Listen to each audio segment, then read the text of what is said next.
नमस्कार, मैं अजय मिश्रा इस समय लखनऊ में हूँ। मेरे साथ में डॉक्टर मीना पांडे हैं और डॉक्टर मीना पांडे इसमें पूरे शहर में ही नहीं बल्कि पूरे प्रदेश में बहुत चर्चा में है। ये पूरा मामला धर्मांतरण का क्या है?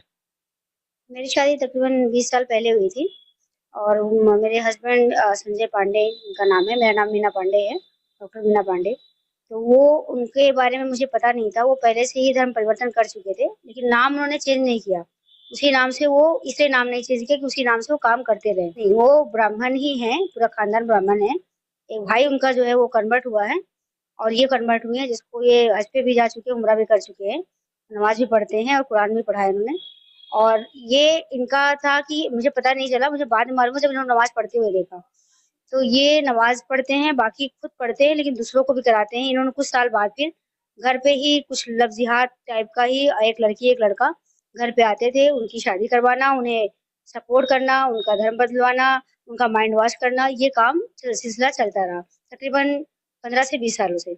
मैं अपोज करती रही क्योंकि मेरी उम्र 18 साल थी, मैं कुछ उसमें कर नहीं पाई।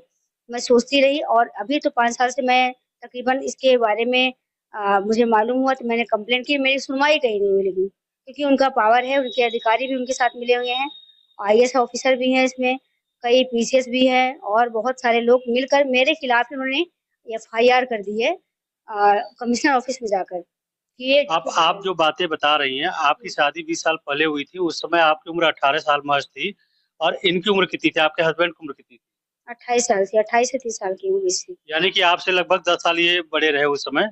और शादी के कितने समय के बाद आपको ये लगा कि हाँ, ये पार्टिकुलर इस धर्म को प्रमोट कर रहे हैं या इसमें इन्वॉल्व है? कितने समय बाद आपने आइडेंटिफाई कर लिया?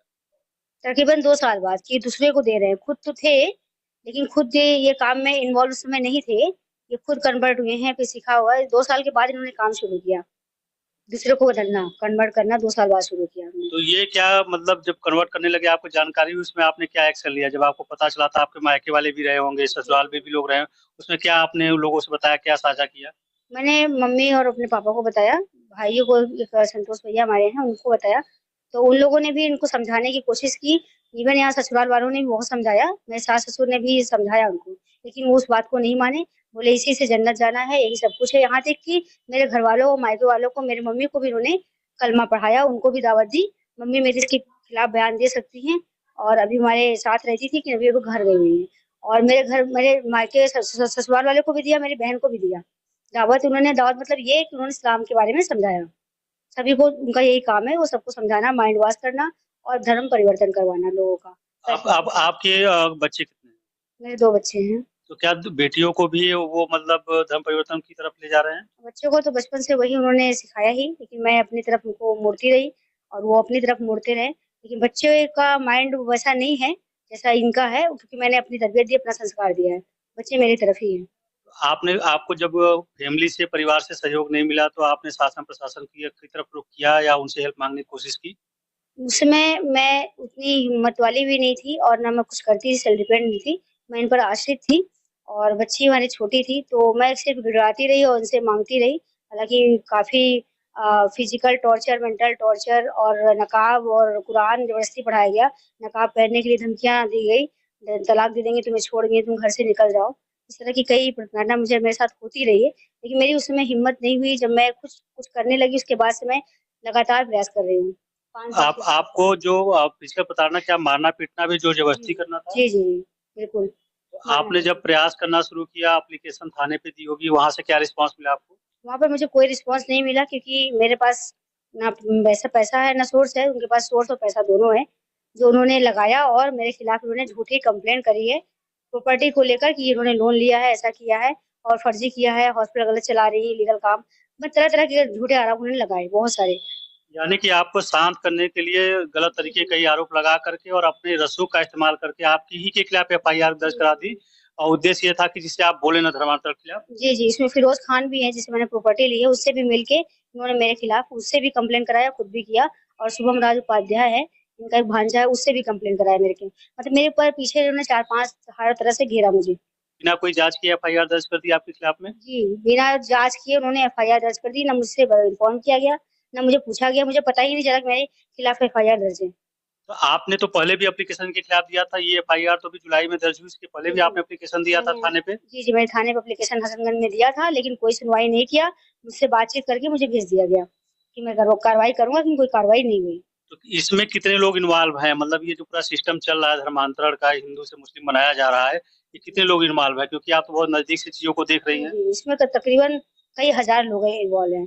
बहुत सारे लोग हर स्टेट से हैं, औरंगाबाद है, आपका उड़ीसा है, ठीक है? और भी बाकी स्टेट भी है, जहाँ से लोग इन्वॉल्व हैं, मुरादाबाद है, सब जगह इसकी संस्था चलती है और सब जगह से ये प्रचार-प्रसार चलता रहता है। तो अभी कितने लोगों का धर्मांतरण ये हिंदू से मुस्लिम तरफ करवा चुके हैं? कई हज़ार लोग। कई हजार कुछ लोग। कुछ की लिस्ट तो हमारे पास में अवेलेबल है, लेकिन कई हज़ार लोग जो है लव जिहाद खासकर उस पर इन्होंने जो है ये परिवर्तन कराया है, एक लड़की और एक मुस्लिम, एक हिंदू, एक मुस्लिम, एक लड़का ऐसा है जो मुस्लिम है और लड़की हिंदू है, इस तरह के बहुत सारे हुए हैं। यानी कि इनका फोकस लव जिहाद पे ज़्यादा है। ज़्यादा है, जी। तो अभी जो जिस तरीके का पूरा इन्होंने आपके खिलाफ साजिश रच दी है, दबाने की कोशिश की है आपको कि आप इन मुद्दों को धर्मांतरण को ना उठाएँ, तो आप क्या करेंगी आप? मैं तो अपने समझिए कि जान पर खेल कर ही काम कर रही हूँ। मुझे मारने की धमकी है, मुझे हो सकता है कि मार भी दिया जाए। लेकिन अब मैं परेशान हो चुकी हूँ और मैं इसके खिलाफ आवाज़ उठाती रहूँगी, चाहे मुझे मार दिया जाए और जो भी कर दिया जाए। तो आप उत्तर प्रदेश के जो मुखिया हैं योगी आदित्यनाथ जी, इन सब विषयों पे बहुत ही मजबूत निर्णय लेते हैं और अभी नियम भी पारित हुआ है। तो जी। क्या उन तक आपकी फरियाद या आपकी बात वहाँ तक पहुँच पाई या आपने कोशिश की है? जी, मैंने कोशिश की, मैंने एप्लीकेशन दिए हैं कई, लेकिन जो है उसपे भी कार्रवाई नहीं हुई। आज भी मैं मिलने के लिए गई थी और मुलाकात नहीं, एप्लीकेशन दिया। हो सकता है कि अब कार्रवाई मुख्यमंत्री जी करें। तो मैं उनसे निवेदन करती हूँ कि इस पे कुछ कड़ी से कड़ी कार्रवाई की जाए। अभी आपने बताया कि आपको जान का खतरा है, तो आप तो एक महिला हैं, कई बार अकेले आना-जाना होता है, क्लिनिक भी आती हैं, घर पे भी आती हैं। अगर आपको सुरक्षा नहीं मिलेगी तो फिर तो आपके लिए मुश्किल हो जाएगी। क्या सरकार से ये प्रार्थना है आपकी कोई सुरक्षा प्रोवाइड की जाए या संजय पांडे के खिलाफ कार्रवाई की जाए जिससे आप अपने आप को महसूस समझ सकें? जी, उनके खिलाफ कार्रवाई की जाए और मुझे सुरक्षा प्रदान की जाए, क्योंकि मुझे हर वक़्त डर लगा हुआ है, जब से मैं आवाज़ उठाई हूँ कि मुझे कुछ कर ना दिया जाए या मेरे बच्चों को कुछ कर ना दिया जाए। तो अभी आपके बच्चे सुरक्षित हैं, आप ही के साथ में हैं बच्चे? हाँ, मेरे साथ में ही है बच्चे मेरे तो और ये लेकिन सुरक्षित नहीं क्योंकि सुरक्षित मैं ही नहीं हूँ, तो बच्चे सुरक्षित कहाँ जाएँगे? जो एफआईआर संजय पांडे जी ने दर्ज कराई है, जब आप पहले ही एप्लीकेशन कई बार दे रखा, आपकी बातों को नहीं सुना गया और उनकी एफआईआर इतनी आसानी से कैसे दर्ज हो गई? उन्हें उनके सोर्स हैं और उनके अधिकारी उनके साथ हैं, बहुत सारे मुस्लिम अधिकारी हैं, आईएएस ऑफिसर हैं, डीएसपी ऑफिस में भी उनके बहुत सारे जानने वाले हैं। मतलब वो क्लोज़ हैं, बहुत ऊँचे लेवल पे हैं, जो इनसे सब मिले हुए हैं और पैसे के दम पे और सोर्स के दम पे उन्होंने कराया है। हसनगंज थाने पे जब आप एप्लीकेशन जब भी देती हैं इनके खिलाफ में, तो वहाँ से एसएचओ साहब या और अधिकारी आपको क्या जवाब देते हैं? बस वो समझौता करा के कि ऐसा कुछ नहीं है और आपके देखा जाएगा आपको और वो भेज देते हैं। बल्कि मुझे ही डाँट-डपट 2 बार 3 बार किया है। तो आप आपके पास में इसकी जो जो आप इस बातों को कह रही हैं मीडिया के सामने, उसके कोई साक्ष्य सबूत है आपके पास में? जी, मैंने वहाँ पर कंप्लेंट की, कंप्लेंट वहाँ पर दर्ज है हमारी। एक बार नहीं कई बार। 1076 पे भी किया था और वहाँ दशरथगंज थाने पे भी किया था।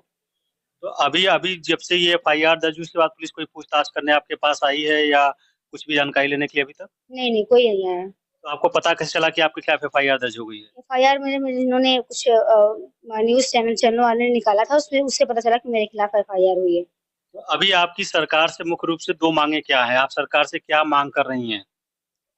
हस्बैंड के खिलाफ जो है कार्रवाई हो कड़ी से कड़ी, कि दोबारा दूसरा शख्स ऐसा कर ना सके किसी स्त्री के साथ। और दूसरा ये कि मुझे सुरक्षा के पहले मुझे सुरक्षा दी जाए कि कभी भी कुछ भी हो सकता है। इनका ऐसा दावा है कि वहाँ के लोग सब मिले हुए हैं, बड़े-बड़े ऊपर अधिकारी मिले हुए हैं और एक राज्य से दूसरे राज्य में पूरा संगठन चलता है और इसपे हमें ही फँसाने के लिए इन्हीं के खिलाफ सही होते हुए का एफआईआर दर्ज करा दी गई है और उत्तर प्रदेश सरकार से और संबंधित अधिकारियों से इनकी माँग है, इसकी जाँच करके प्रॉपर तरीके से इस पे कार्रवाई की जाए और इन्हें सुरक्षा प्रदान की जाए।